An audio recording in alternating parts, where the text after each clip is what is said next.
गेल्या 1 तासापासून पाहिले ते राणी लक्ष्मीबाई टावर या ठिकाणी मोठ्या कार्यकर्ते जे कराड समर्थक आहेत मोठ्या संख्येने या ठिकाणी आंदोलन करत आहेत।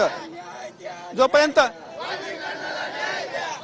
गेल्या अर्धा तास 1 तास झालं पाहिजे जे वाल्मिकी कराडचे समर्थक या ठिकाणी मोठ्या प्रमाणात आक्रमक झालेले आहेत आणि मोठ्या प्रमाणात या ठिकाणी घोषणाबाजी करत आहेत। जोपर्यंत वाल्मिकांना कराड यांना न्याय मिळत नाही तोपर्यंत आमचं आंदोलन असं सुरू राहणार अशी त्यांनी पवित्रा देखील घेतलेला आहे।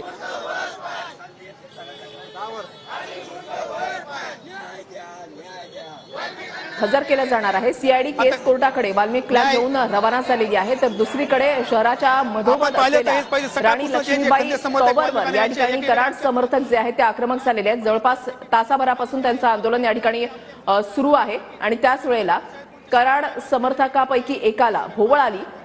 नेमकं त्यावेळेला काय घडलं ती दृश्य सुद्धा कॅमेऱ्यामध्ये कैद झालेली आहेत। प्रत्येक अपडेट्स तुमच्यापर्यंत पोहोचवण्याचा हा प्रयत्न आहे। वाल्मिकी कराड समर्थकांचं टॉवरवर चढून आंदोलन जे आहे ते जवळपास दीड तासापासून सुरू झालेलं आहे आणि त्या ठिकाणी घोषणाबाजी केली जाते।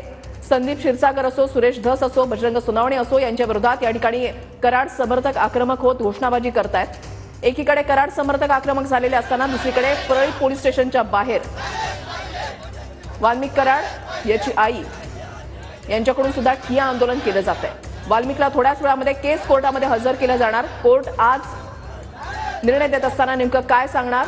पोलीस कोठडी सीआयडी कोठडी वाल्मिकी कराडची वाढणार की आणखीन काही निर्णय या संदर्भात याकडे संपूर्ण राज्याचं लक्ष लागलेलं आहे। तर वाल्मिकीच्या कराडच्या समर्थकांचं आंदोलन सुद्धा सुरू झालेलं आहे। वाल्मिकी कराडच्या समर्थकांचं असं म्हणणं आहे की खोटे गुन्हे जे आहेत ते दाखल केले गेले आहेत। दबावापोटी कुठल्याही प्रकारचा गुन्हा आणखीन दाखल केला जाऊ नये अशी त्यांची मागणी आहे आणि अडकवलं जात आहे वाल्मिकी कराडला या संपूर्ण प्रकरणामध्ये असं वाल्मिकी कराडच्या समर्थकांचं म्हणणं आहे।